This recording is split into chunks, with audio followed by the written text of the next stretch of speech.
Welcome to IMDb. I am Brenton, joined as always by Danielle. That's me. Thanks for joining us this week as we count up the IMDb's best movies of all time and discuss some of the greatest films you mightn't ever have seen. This week, Raiders number 41 on the Internet Movie Database by millions of film lovers from around the world is Psycho.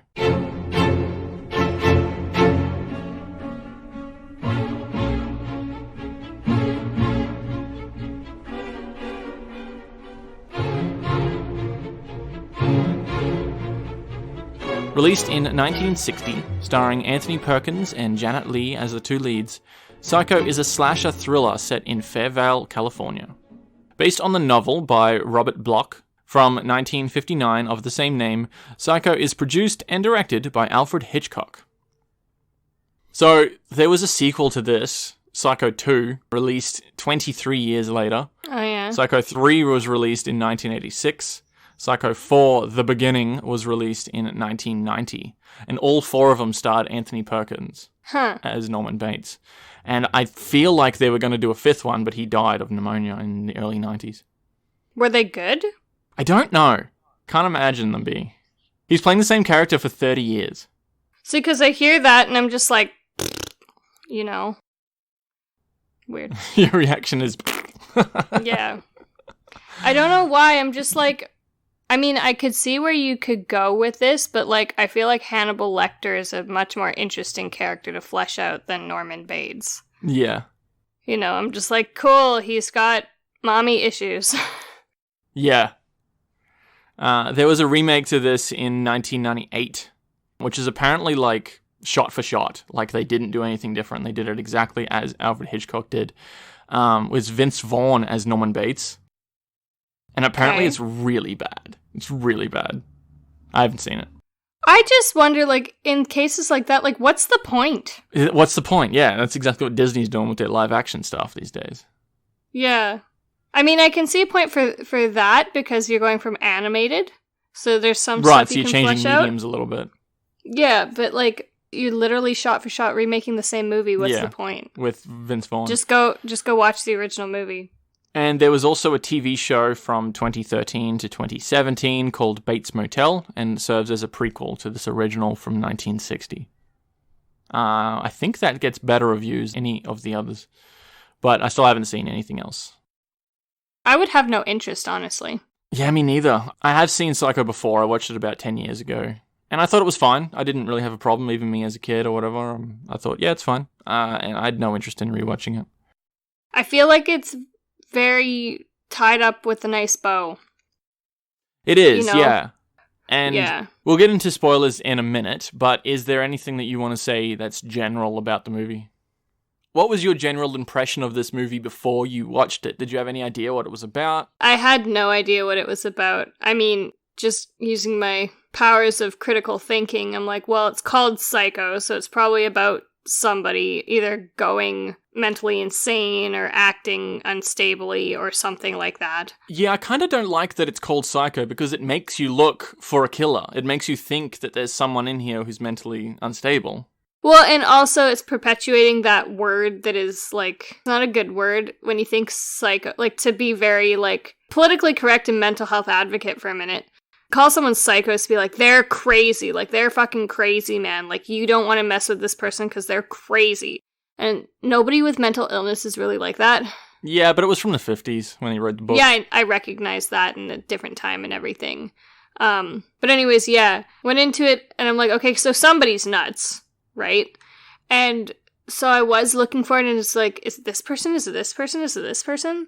What's going on? When does this happen? And then it happens. I'm like, oh, okay. But it takes a really long time for the story to get going. It does a little bit, yeah. Yeah. The whole beginning bit, it needed to lay the groundwork, but then, I don't know, the real story doesn't start until Marion gets to the hotel. Yeah, it doesn't really. It's a bit slow. Mm. So this movie kind of starts off with her taking $40,000 that she's meant to put in the bank. And if you're curious, $40,000 in 1960 is equated to $350,000 US dollars Yeah, in that's a big deal. 2020. That's a lot of money. I can see why she has the train of thought where I could start a new life for 350 grand, you know? Can you imagine seeing that much cash in your hands? Yeah. That's notable. Yeah. That's really all I can say outside of spoilers.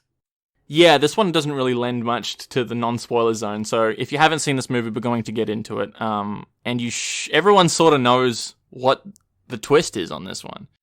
The interesting thing, though, is that I think a lot of people know what it is without knowing where the reference comes from. Yeah, okay. It's interesting, because this is a very influential movie. So, we'll say it now, the iconic shower scene, I didn't know where that came from. And I'd seen it lots. So that was pretty much the only thing that I knew about this on first watch, was like, oh yeah, there's the shower scene, and it's like, din, din, din, din, din, din, like that kind of music. Yeah. It was very iconic to this movie. See, I didn't know that came from Psycho, and I've seen that in a lot of different references, so when I finally learned, I'm like, oh, okay. Yeah. It's like a lot of things which just generically become like, that's the high-tension music. Well, I kind of compare it to the music from Jaws. Yes. Where it's like, dun, dun. Everyone doesn't really know where that comes from unless you've seen it, you know what I mean? It's just sort of this impending music that has been solidified in your mind, but might not necessarily know where it comes from. It's the same with this. It was very much the same with this. At the beginning, I called this a slasher thriller movie, even though it's kind of not really, because that genre has evolved so much since then. But this was kind of the big defining one that defined the genre of slasher movies. Which is weird because, like, the actual quote-unquote graphic scenes were so bad. I don't think it was that bad. The slashing motion was, and it was just, I wouldn't have considered this a slasher movie. I mean, and I know that it influenced the genre and everything, but I remember when you told me that, I'm like, oh, great, I have to watch this now. Yeah. And then I watched it and I was like, that wasn't that. I think it's kind of similar to how Elvis Presley is rock and roll, but then through the 70s and 80s, rock and roll became a whole different thing. Yeah. It's very similar to this. Yeah. So this was based on the book, and the inspiration for the book was a serial killer called Ed Gein, and he made furniture out of the skin and bones of his victims. He was a serial killer that was captured in the mid-50s, and I haven't read much about his case, so I don't know how many people he managed to kill or how long he was doing it for. But I've seen photos of the furniture that he made, and Yuck. He was making, like, skin suits, he made masks. He was a really sick individual. So, that sounds a lot more to me like Buffalo Bill than Norman Bates. So, Buffalo Bill was inspired by Ed Gein. Norman Bates was inspired. Leatherface from Texas Chainsaw Massacre. American Horror Story. House of a Thousand Corpses. There's a lot of things all inspired by this one serial killer case that was uncovered in the 50s. Ew. Yeah, pretty much. Yeah. Yuck. I wonder what they took, because there's only so much you could show, and cinema in the... When did this come out? The 50s, the 60s? This came out in 1960. Okay, so cinema back then was very different. Like, you couldn't even show kissing at the movies. It was so risque, you know what I mean? Yeah. And so I just wonder what actual elements did they take from him in this movie? So I'm looking it up. It says that he killed 2 women, so he wasn't killing many, but he dug up 9 others, including his mother, and that was his victims. So he was more of a grave robber. So I'm guessing that's the element that he took and put into Psycho, was the obsessed with his mother. He dug up his mother, and dressed her up. That's even worse. Yeah. That's even worse than if he killed them all. That's gross. Fuck this guy. He was caught because he started killing people rather than grave robbing. Otherwise, yeah. Otherwise, he never would have... What? I'm sorry? What a freak. Yeah. It's a really interesting true crime story. There's a few movies and documentaries and things. Blech. I'm not going to go into the kinds of things that the police found in his house when they arrested him. We talked about it, y'all. It was disgusting. Yeah. Let me just say that. It was sick and twisted. But that would be the element that they took, is this guy dug up his mother because he was kind of obsessed with her. Which is kind of interesting that, like, this same case, Norman Bates was inspired from one thing, but Buffalo Bill was inspired for another thing. It's interesting how you can pull so many things from the same source material. It's really gross that all of that stuff happened with one person. I hear what you're saying, and it is interesting, but it's just totally really disturbing. Well, particularly that shower scene, like, that's obviously the most graphic of this movie. Yeah. It was very controversial. People in the cinemas just, like, couldn't bear to watch the screen. The first time I did watch this was at my grandma's house. Me and my sister watched it, and she couldn't be in the room. She's like, I have to leave. I just cannot be in the same living room as this movie while this is going on. The music is, like, really shrieky, because it terrified a whole generation. It really did. This was the epitome of slasher movies at the time. Which is interesting, because it's like, have you seen TV? These days, yeah. Yeah. Going back to Jaws, this really did, like, when people watched Jaws, when that came out in the 70s, people didn't want to go to the beach. Yeah. When Psycho came out, people didn't want to have showers. Like, it did what Jaws did, you know what I mean? It put a fear in people. And I think that's really powerful. Whether you think it is tacky now or not, that's a very powerful notion. And that shows that this hadn't really been done before, at least not to this caliber by someone like Hitchcock. Mm. Can we start talking about Norman Bates' character a little bit? Yeah. I think Psycho is a really interesting one because it's kind of a murder mystery where the audience already knows who the killer is. Because usually it's kind of like a whodunit. You're kind of like following along with the characters to try and figure out who the murderer is. But the audience already knows. Sort of. So you think you know everything. It's portrayed to you like, oh, I know what's going on, but the characters don't. Haha. And then by the end, it's revealed that you actually know nothing. You think you know, but you don't. And I think that's really quite brilliant. And I think that's where Hitchcock steps in and, like, it's a twist on a twist, basically. And I quite like that. And I think it's done quite brilliantly. And I was thinking back after we finished it retroactively, and I'm like, that was really clever, because if you go back and watch it, you realize that those scenes... Can I say what the twist is? Yeah, we're already in spoiler zone. Okay, so that twist, you think it's Norman's mother, but it's actually Norman. And you go back and you think about it, and I'm like, all those times when she's talking to him, you don't actually see her. Yeah. And whenever you do see her, you don't actually see her face. You don't see her moving? No. And then I was thinking about it, I'm like, well, how did he take her? He carried her downstairs, and I'm like, ugh, he was keeping the body in the bed. Ew. Yeah. He was preserving it as well. He carried her downstairs, right? He did. He kept it up there. And that was just the voices in his head. You know what I mean? Mm. It was weird. But very cleverly done, because you never actually see her until the very end. Yeah. Which is a very good reveal.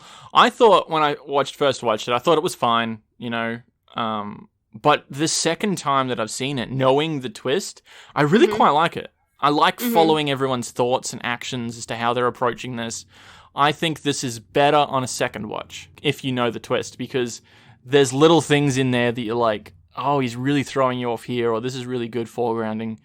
I think this is more valuable on a rewatch. Mm. I was really interested to have you watch this one because you normally psychoanalyze people with your sort of education and background. And we did quite an interesting discussion when we did Silence of the Lambs, so I'd recommend going to listen to that episode. So what do you think was actually wrong with Norman Bates? Do you think he was actually a psycho? No, because, again, that word is misused a lot, because to say that someone's psycho means that they're psychotic. It sounds like psychopath. Well, that's the thing. So psycho in that instance means that they don't have a conscience, right? They don't have any moral compass or care about the difference between right and wrong. They're very cold and calculating. They don't have emotional attachments. They're generally like geniuses. Yeah, they're incredibly intelligent. Norman Bates, first of all, isn't smart enough, and he has far too much of an emotional attachment to his mother to be a psychopath. Yeah, so I agree. That got me thinking maybe he's a sociopath, because both psychopaths and sociopaths have what's called antisocial personality disorder. But then I was thinking about it, and I'm like, that doesn't quite make sense either, because he's impulsive, but he does have an understanding of what he's doing is wrong. So you know what I mean? Like, you can see he's shocked when he finds Marion's body. You know what I mean? And he's disgusted by it, whereas the sociopath wouldn't be. So I'm like, so that's not right either. I'm like, well, clearly he's got some sort of attachment. Yeah, like, that's kind of obvious. Strange attachment to his mum. So he's like really reliant on her and reliant on her love. And even though they've got a dysfunctional relationship, like, he wouldn't leave her. So I'm like, so that's really playing into stuff. And as it goes on, I'm thinking, okay, maybe he's got like an attachment disorder, which can often turn into a personality disorder. So kids who have attachment disorders often develop personality disorders in adulthood. Didn't you say both psychopaths and sociopaths have those disorders anyway? They have what's called antisocial personality disorder. Right. I'm saying often having attachment disorder can lead to having borderline personality disorder. So I was thinking, well, maybe he's just got a weird attachment to his mom and a personality disorder. That's where I kind of landed until the end of the movie. I'm like, oh, what he's actually got. Also, I just want to point out, I'm not a diagnostician. I just study psychology. This is my very amateur opinion. Look into it, yeah. Yeah. What I decided to land on was that he's got trauma-induced dissociation. Yeah, so a dissociative identity disorder. Yes. So he definitely did have attachment issues, which probably lent themselves to a personality disorder such as borderline, where you have a really possessive kind of nature. And so that led him to kill his mom because he was fucking mad that she got a boyfriend. And then because of the trauma of doing that, that forced his personality, he couldn't cope, to split, becoming Norman and Mother. So he's got likely a personality disorder coupled with trauma-induced personality dissociation. That's where I've landed. Hollywood generally calls that split personality. Multiple personality. Yeah. Yeah. That's not really a thing. It's dissociative identity disorder. It's the new name for it. Okay. Do you think that this is a better representation than some of the other portrayals? Like, 'cause I can't really think of a good portrayal of a dissociative identity disorder in movies. And something like M. Night Shyamalan's Split is not a really good one. It's interesting. It's different because it actually shows where it originated from, which you don't generally see. Yeah. You don't generally see the trauma that induces the split. But it's different because I don't know if typically people take on someone else's identity. It's just that their own identity will split into different segments. Yeah, so their one personality will be the more aggressive or assertive side of themselves, and the other might be the meeker, more timid side of themselves. Yeah, because by the end of this, he believes his mother is, like, alive inside of him. Yeah, he believes he is his mother. So that's a little unusual. Yeah, I wouldn't imagine. say that's typical. Yeah. But also that this disorder is very rare, and I think it's as well studied as it can be, but that said, it's not super well studied. So we don't know a whole lot about it, and if it's typical for people to take on other people's identities, I don't think so, based on my very limited knowledge. I think Anthony Perkins acted better than Janet Leigh did in this. I really quite like just watching him, and I think he's quite good in it. Even though she was nominated for the Oscar. Was she Marion? Yes. Yeah, she didn't have a very long role in And this. she didn't have as much range as he did. No. Well, it was really interesting starting to watch because right from the beginning, you start to see him like, there's something off about this guy, and I can't put my finger on it, but I wouldn't be having dinner with him. And again, you're trying to find out who the psycho is. What's wrong with these people? You know, is it her? Is it him? Is it the cop who's following her? What was up with that cop, by the way? I don't know. It was kind of pointless. He was suspicious. I think that was there to build paranoia in her. Right, okay. Because she's like, oh my god, everybody's chasing me because I stole $40,000. So maybe, like, he wasn't actually watching her at all when she was at the car yard. It was just her own paranoia. He could have been checking something else out, but that's the way it's depicted. I don't know. I really quite like how it shows how much she's thinking while she's driving, because you absolutely would. You'd be so paranoid. Yeah. And it's going over this monologue as to what she thinks is happening at that time. I think that was a good representation. I like the way it was depicted with everyone's different voices. Yeah. You were saying Anthony Perkins, right? Yes. Has quite a range. And he does, because right from the beginning, you're seeing there's something a little bit different about this guy. What is it? So, to me, the first clue was that he was very quickly changed from, like, contented to angry back to contented. I would say that's kind of a red flag with anybody. It's like, why are you... Yeah. You know, and that kind of thing. So, he's not meant to be an actual psychopath. They're using the word psycho as a general term for crazy? I think so. Okay. All right. Yeah. And then he, as time goes on, he starts to get, you see him acting under a variety of emotions and a variety of circumstances. So at times he's angry, he's yelling at people, he's watching the car sink into the swamp, he's cleaning up the bathroom after he finds Marion's body. Like, there is quite a range that he's acting through. So I think you're right in saying that what am I trying to say? Good actor. Okay. Yeah. We were talking the other day, actually, we discussed it a little bit more in length on the bonus episode that comes out in 2 weeks, about how The Wizard of Oz really did some brilliant things with Technicolor. And everything in that movie was trying to highlight the new technology. You've got the ruby slippers, you've got the yellow brick road, you've got the Emerald City. Hitchcock kind of did that with black and white in this movie, where he's trying to highlight the use of the technology and the color. So Alfred Hitchcock had done color movies before this. However, he wanted Psycho to be in black and white because, for starters, he didn't want it to be too gruesome. It's probably a budget thing. But he did certain things on set with the color so that it came out in black and white, if that makes sense. Really quite well. Came out well. So to kind of elaborate on that with, say, Technicolor, you've got to choose your props so that they're going to come out on film most vibrantly. So you might choose a specific type of green because it'll show up better than, like you might choose an emerald green as opposed to an olive green. So what you were saying that Hitchcock did is he chose, like, the set would look really strange. Color-wise, yeah. Yeah. So that it comes up and your eyes are focused to certain things. Yeah, so, he might have had, like, a bright purple couch next to a bright red bedspread or something. But when it comes out in black and white, it all looks normal. Yeah. And actually highlights what you want to because you're working purely with contrast in black and white. He was quite brilliant in that. One of the more famous ones, particularly, is the blood that he used in the famous shower sequence was chocolate syrup.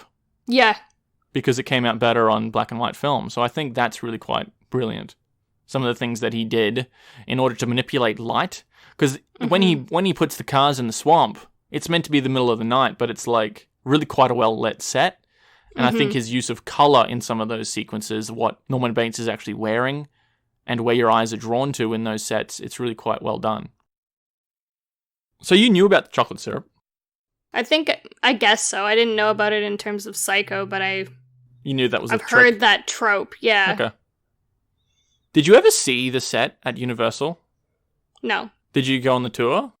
Yeah, which set? At Universal Studios in Hollywood, they've got the Bates Motel with the house on the hill in the background. I probably did, but I was young and it meant nothing to me. So right, it didn't okay. stick I was in my there memory. just a couple of years ago. So they've got the line of cabins, and in the background on the hill, you can see the house. Mm-hmm. Now, I don't know if that's the set that was used in this very first one. It could have been used for the sequels or the TV show, but it looked identical to this movie. If it was a recreation, then it was a really good recreation. It's pretty cool driving through the tour there, and you get to see these things. I remember the set from War of the Worlds and Jaws and everything. I remember War of the that. Worlds, that plane crash scene from War of the Worlds was right next to the house. Like, there was flaming debris within meters of that house. Oh, really? On the right-hand side of it, yeah. That's just the way that the land worked at Universal Studios. They've still got that set up there. It's interesting how, yeah. So when you watch that scene from War of the Worlds where Tom Cruise comes out from the basement and there's a plane crash, the camera's pretty much standing on this house from Psycho. Interesting. It is really interesting. Hey, movie magic. There's not really much else to try and dissect with this one. I really quite enjoyed it. I liked it better on the second watch. I think the character is very interesting. And I quite liked Anthony Perkins' depiction of it. And Alfred Hitchcock is pretty good. I can see why he's very influential. I just remember thinking, why do all these people keep going to this place where no one comes back from? Yeah, I know. They just kept going and going. It's like... God. Red light much, yeah. Yeah.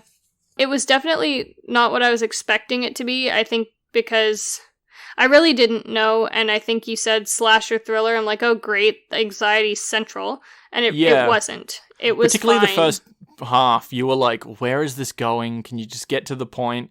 And I think you were really taken in by the ending, and you were thinking about it a lot more since we watched it, weren't you? Trying to, like, analyze it a little bit. I did like, though, that it wasn't one of those where you're, like, totally out of left field and didn't make any sense. Yeah, like, no, it completely makes sense. You sit there and you're like, what? And you're like, oh, so it made sense. Whereas there's been other movies that I've watched where I'm like, that doesn't make any sense. I have to watch this 3 times for this to make sense. You should have done that a little better. Yeah. You know? I think the description that the psychiatrist at the end gives for dissociative identity disorder is really quite a good one. And I don't think that's, like, a bad diagnosis that he gave in 1960. Like, it's aged pretty well, I think, as someone who's, not a professional. Like, it makes sense. Made sense to you. Yeah, the way that he was describing it, it was well worded. Whether or not that's actually DID, I'm not really sure. But for the sake of talking about it. Hell, the depictions of the same character in the sequels probably try and show him more as a psychopath or a sociopath or whatever. But we're just looking at this very first one, to be honest. Yeah. Yep. I can't imagine Vince Vaughn in that role. Yeah. I wrote down a point where I said, I don't really see the big deal with Alfred Hitchcock, because I can understand why he's influential and his movies are quite good, but I think he's kind of overrated, because I have seen Psycho, I've seen Birds, I've seen Rear Window, I've seen North by Northwest, so I've seen quite a few of his stuff, but I kind of take that back, because I do love those movies, and we'll be getting to Rear Window in just a couple of weeks. I think North by Northwest is very good. On a second watch, I think Rear Window I've seen a couple of times, and this is the second time I've seen Psycho. So my first initial impression of Hitchcock was that he was overrated, but I can absolutely see why he's very influential. I think he was very ahead of his time. I think not having seen any of his other movies, I'm saying he's good at drawing in the audience. Yeah, he was very big on that, yeah. Like, not trailing you along, but keeping you interested and following along, you know what I mean? Birds was kind of dumb, though. I quite like his stuff, is my point.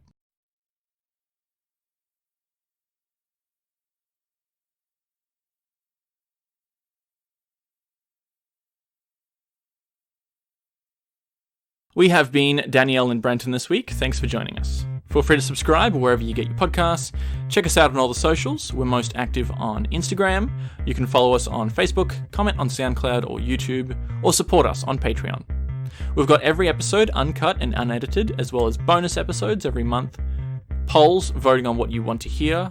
All of this extra content is unlocked and free to everyone. It's just our platform for that content over on WeAreDB on Patreon. And until next week, thanks for listening.